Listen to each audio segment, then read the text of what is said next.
Alors Christian Jamin, notre journaliste Soisic Belin, est quand même vraiment extraordinaire puisqu'elle va nous parler de l'art menstruel. Alors y mettre de l'art, après tout, pourquoi pas, hein. Nous sommes tout oui. Bonjour Brigitte, bonjour Christian. Alors oui, pour cette chronique, je me suis dit que l'art menstruel serait intéressant. Alors je vous demande de garder vos estomacs bien accrochés.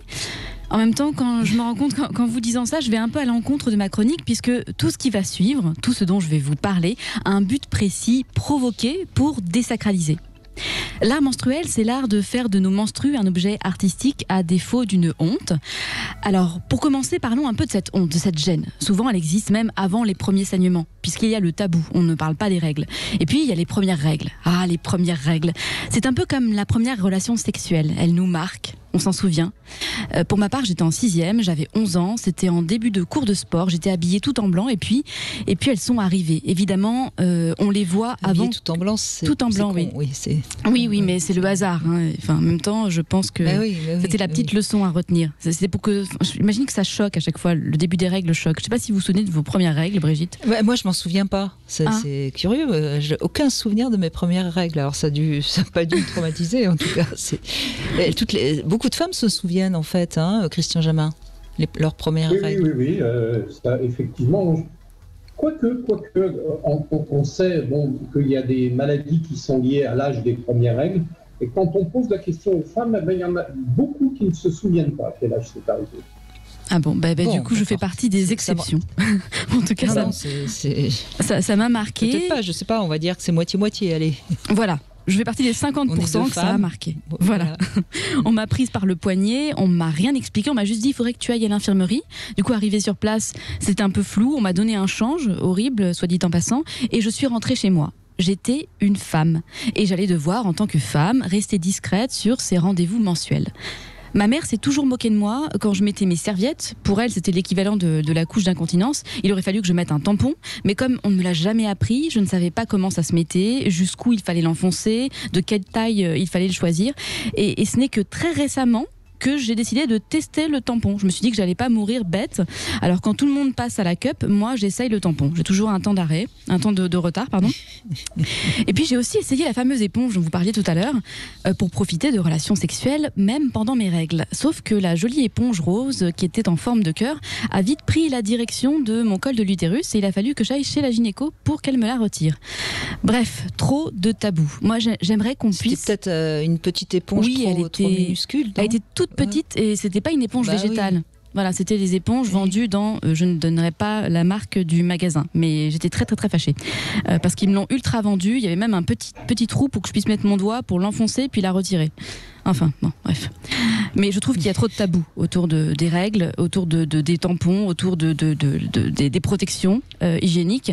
Moi, j'aimerais qu'on puisse se lever de table, qu'on puisse aller aux toilettes et prendre sa serviette dans la main pour aller se changer sans que cela soit gênant, sans pour autant l'exhiber, hein, juste pour voir la sortir de son sac, sans que ce soit un geste sacrilège. Au début des années 70, il y a eu un mouvement de femmes qui ont poussé, le rapport aux règles un petit peu loin. C'est des femmes artistes, performeuses, elles étaient militantes et elles ont utilisé le sang de leurs propres règles pour créer des œuvres provocantes et portées à la réflexion. Et puis il y a eu le sida qui est arrivé et le sang est devenu quelque chose de dangereux. C'était le fluide de la contamination.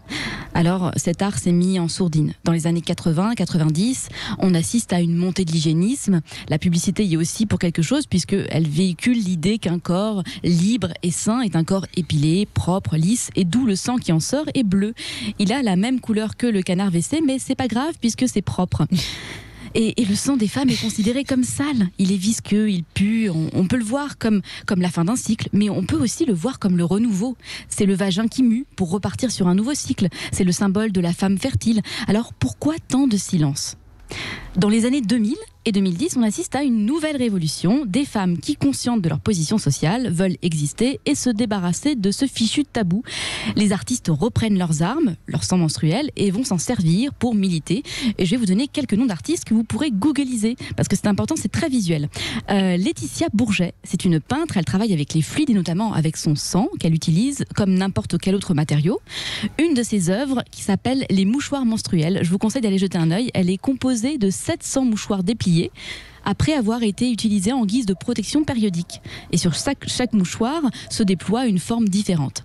Elle la conçoit, cette œuvre, comme un journal intime de ses cycles de 1997. C'est comme les taches d'encre, quoi. Voilà, c'est ça.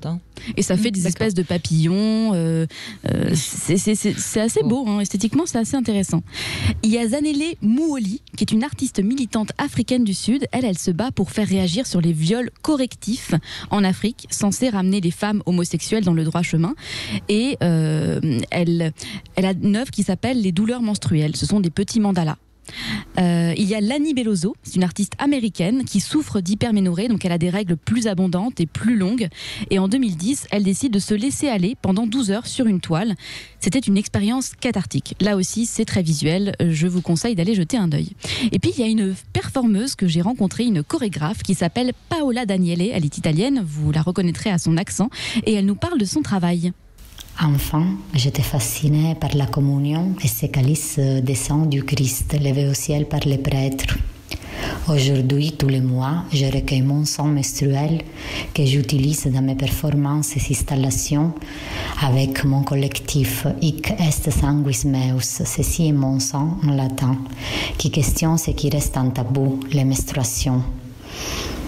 Mes instruments de travail sont mon corps et mon sang. Et je crée des natures mortes avec des fleurs et des fruits.